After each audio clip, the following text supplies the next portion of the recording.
Ladies and gentlemen, our next speaker is, well, I could say is a quite remarkable man, and I'm proud to call him also my friend, the leader of the British Voice, Michael Whitby.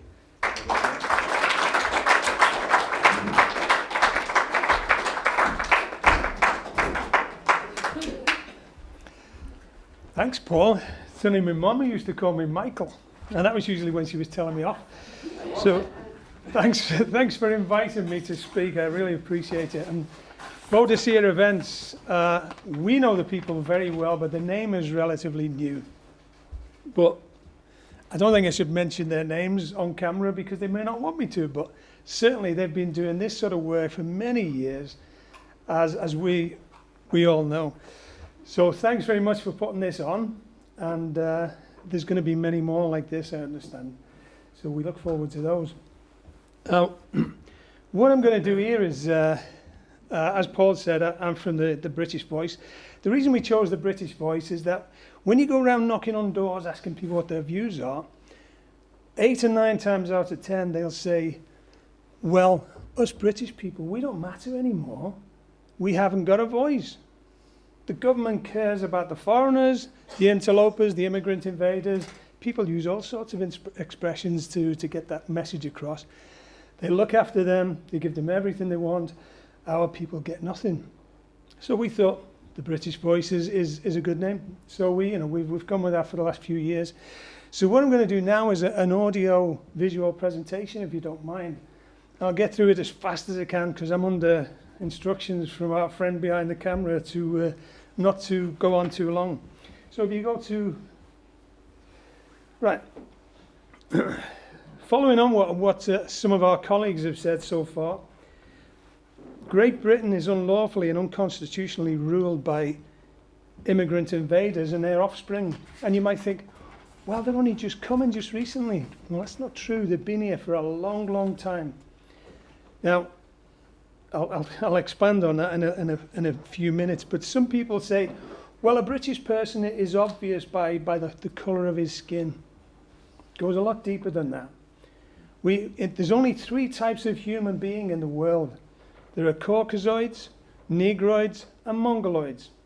Now, some Negroids and Mongoloids are pale-skinned, but all 3 are completely different.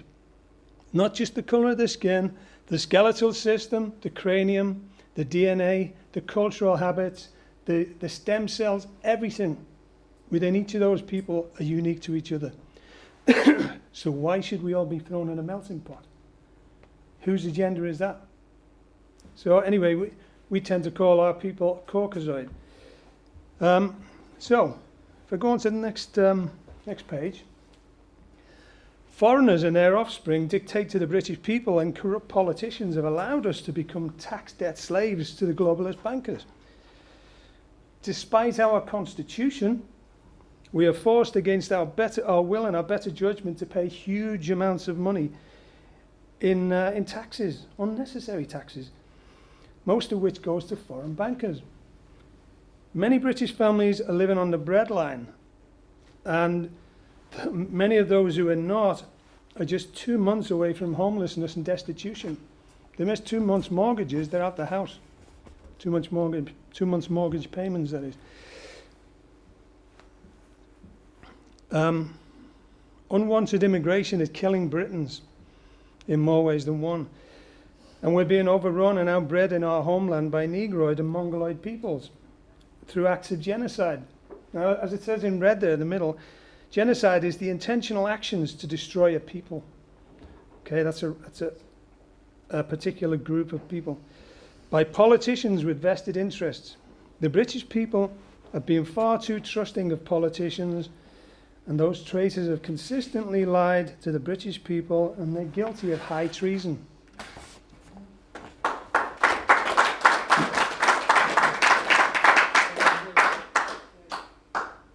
Next one. Britain is actually being overwhelmed by Mongoloid and Negroid immigrant invaders, not by accident. This is being enforced upon us by the controllers to make us all a mixed race. You know, as Arlene said about Eleanor Roosevelt, Just think about her last name for a few minutes and that'll give you an indication who the controllers are.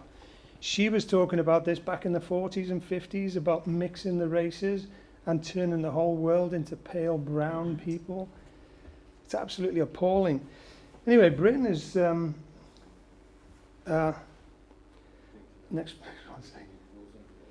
Britain is actually overwhelmed by Mongoloid invaders, that's the one.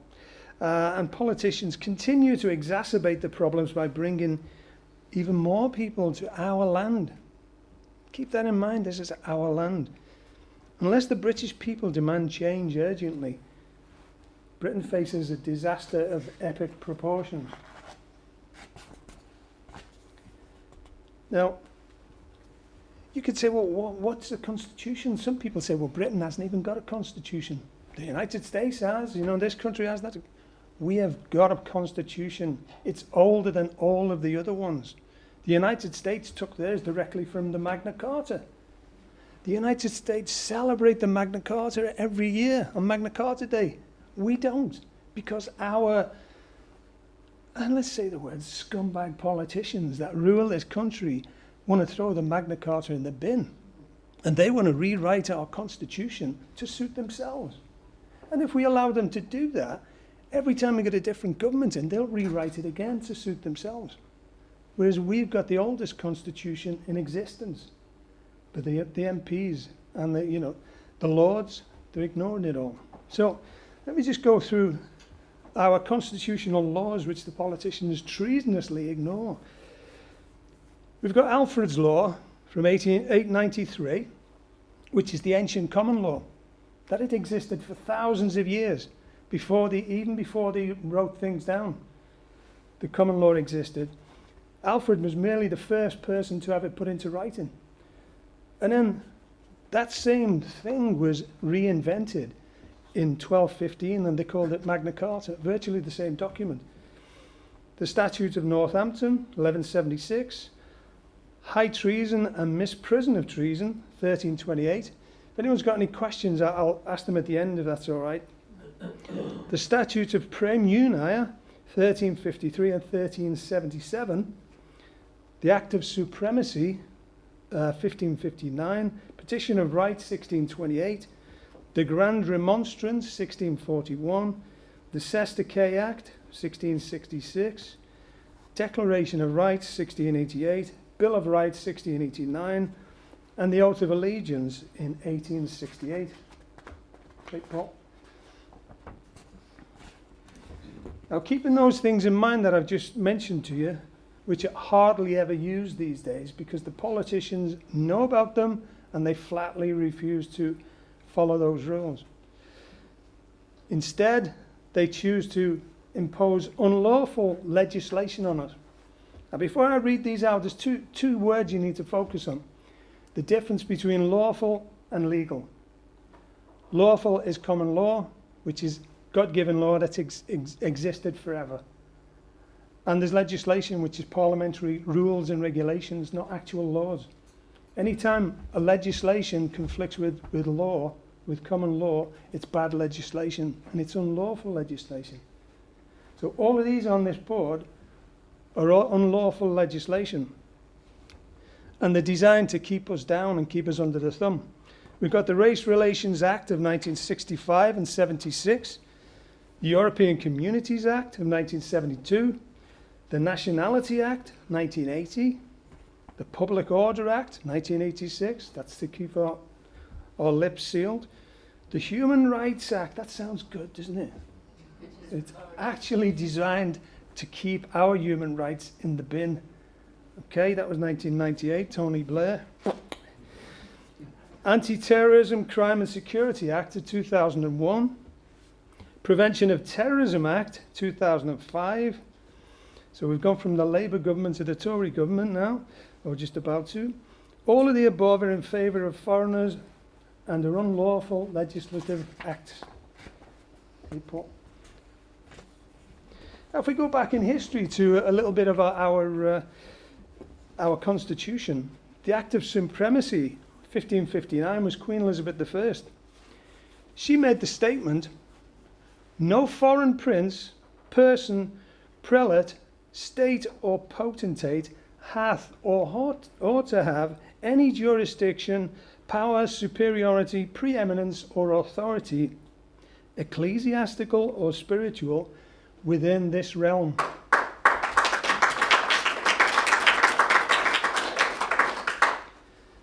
In 1601, Good Queen Bess, as she was known by the people, also announced the expulsion of the blackamoors, because they were trying to do it back then, and she wasn't going to have it. She insisted that they stop sneaking these people into the country. So I think we know who was behind it. They've been behind this for hundreds of years. So, should the politicians be allowed to get away with treason? Should anyone be allowed to get away with treason? No. Treason is, if you think of the act of murder, treason is 1,000,000 times greater, because it's a plot to basically kill everybody. And they're being allowed to get away with that. Now, the punishment for treason is hanging.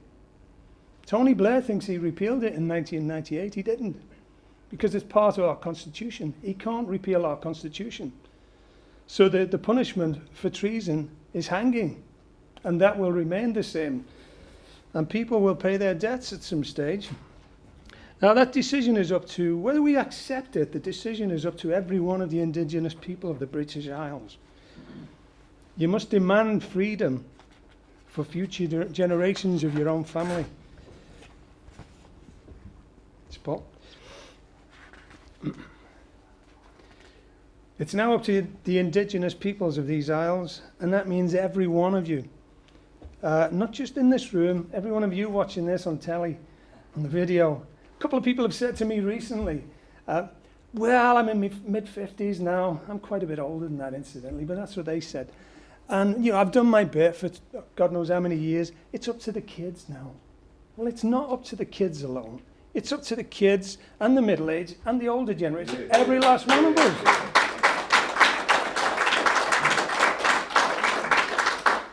I mentioned this to Richard, who will be, an excellent speaker, will be coming on shortly, a couple of weeks ago, and he was stunned. And he said, why would they not want to do it? They're still breathing, aren't they? Well said, Richard. I think that's absolutely spot on. If you're being attacked and you're under pressure, your family are being threatened with elimination, you can't just say, well, I can't really be bothered, Everybody's got to get involved. So, to set the rules of how we're going to be governed, and such rule must revolve around our ancient constitution and common law. Make no mistake, if you leave it to the politicians, they will lie to you again, and they will stab you in the back again. We fought 2 world wars, rightly or wrongly, for our freedom. That's what our people, our forefathers were told. But the corrupt politicians and the banksters have enslaved us all. We will not allow politicians or anyone else to destroy our people and our homeland. Good point. Indigenous Britons must be first for houses, jobs, and everything. There's really no point to say, well, yeah, we should be first in this queue. Everything. Nobody else can ever come before a British person in these isles, in our country. As is the same with people of every country in the world. Why should anyone from the outside have more rights than those indigenous people in our country? It doesn't matter whether they're Caucasoid, Mongoloid, Negroid. It's their homeland. This is our homeland. Nobody has a go at Mongoloids and Negroids for supporting their own country. Oh yeah, they're standing up for their country. And they call communist murderers in Africa and other parts of the world fighting for their states. They actually call them nationalists, which is really weird. But murdering people in the process. That's how Africa was subjugated, and lots of other countries, Russia in particular. Almost 100 years ago to the day, in middle of November, there was 100,000 immigrants. Now, you've heard of the Russian Revolution. It wasn't actually a Russian revolution. It was a war against Russia. by 100,000 immigrants.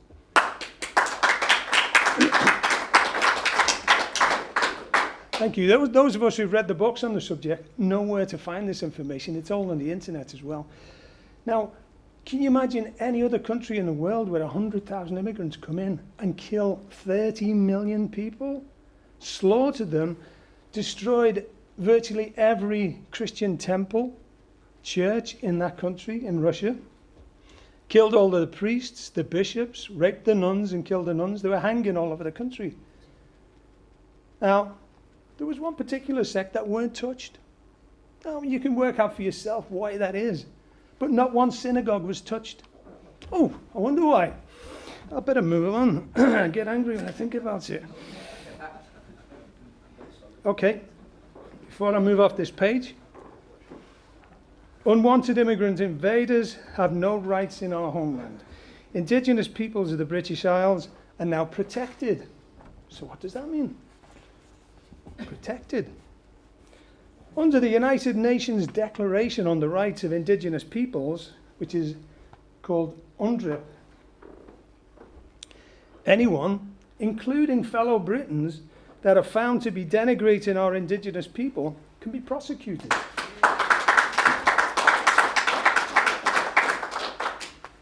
As our Caucasoid peoples of these isles have now been proven to have existed as nations on these islands for at least 33,000 years. Now think about that term for a sec. We were told when we were at school, nothing really happened here before the Romans came. Now, they did everything for us. We were just nomadic trogs before they came. Absolutely untrue. This country, the reason they came here is that this country was producing gold. We had gold mines, silver mines, tin mines, and they were producing fine arts and sending them as far as the Orient, China, all over the world. They were exporting these goods. And that's what the Romans wanted.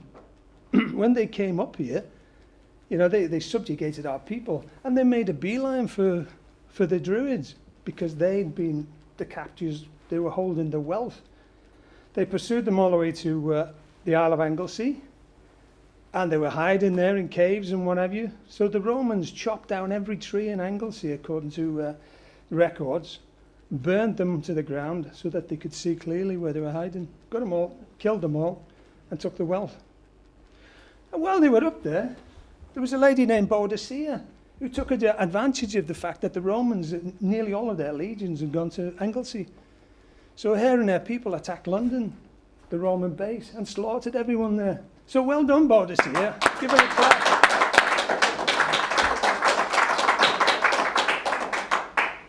So if you think about 33,000 years in the overall scheme of things, that's 3 times longer than the indigenous, so-called indigenous Americans, and around 50 times longer than the Maoris of New Zealand. We now have the same protections as other indigenous peoples. It's up to us to enforce that. Next page. Yep.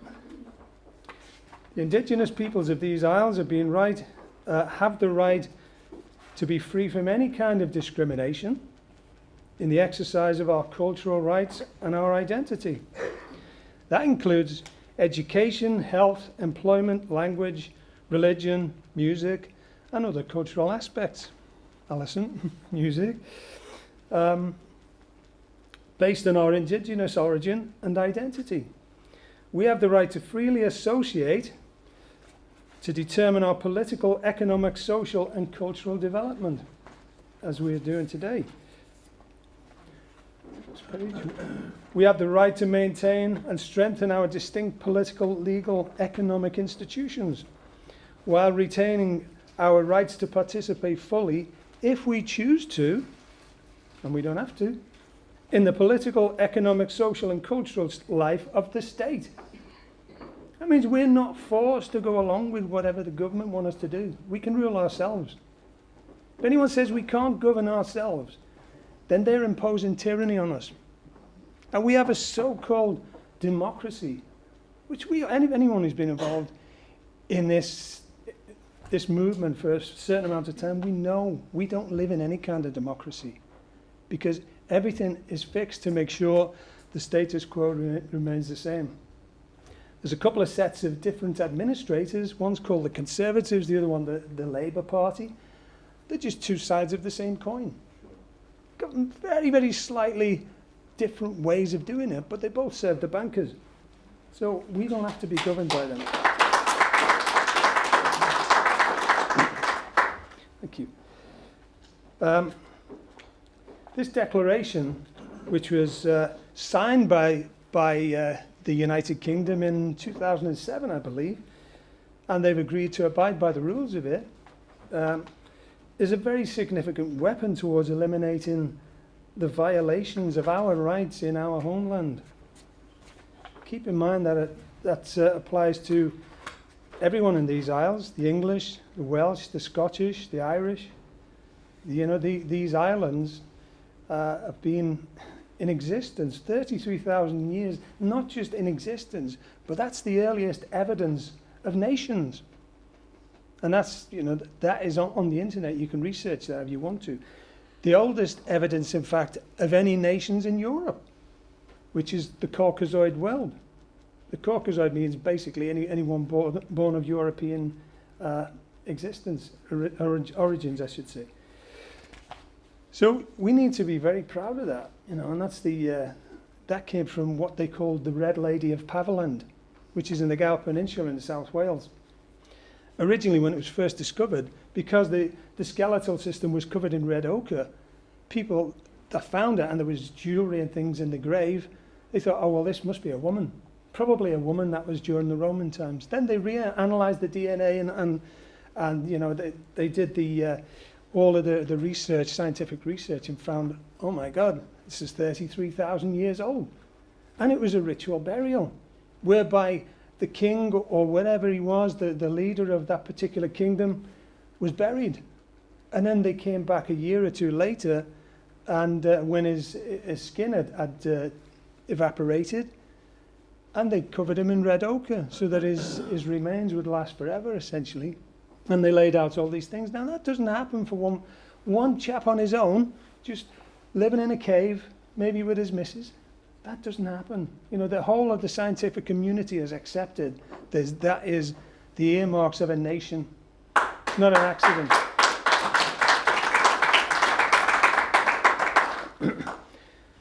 So, who are the British Voice? We're a democratic campaign movement with a strong and coherent voice to express the will and the needs of the indigenous Caucasoid peoples of the British Isles. English, Scottish, Welsh and Irish. And we're also a political party that will ultimately seek election to office in order to fulfil the needs of the British people. Today's politicians are out of touch with the British people, and instead of focusing on the needs of our people, they cater solely for the globalist bankers, and they demand that we, the people, do as we are told. The actions of those politicians are contrary to our constitution, and our mission is to reinstate the sovereignty of the indigenous Britons. So, before I turn the page on that, the people are in power. Whether we realise it or not, this is our country.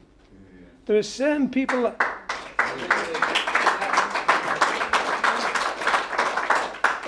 when the Queen, when the monarch has their, you know, when they're given their permission to govern this country, to rule over this country, they do so with the permission of the people.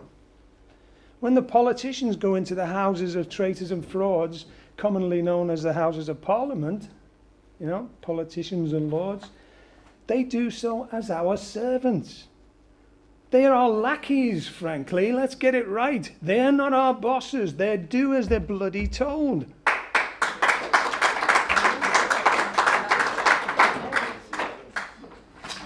I'll turn the page. Britain is our homeland. The British Voice will never cease our struggle to recover our homeland and return its ownership and control to the rightful owners, the indigenous British people. All of our organisations gathered here today can now move forward together under each and every one of our banners for our ultimate cause, to help save our people and our country. Thanks very much for listening.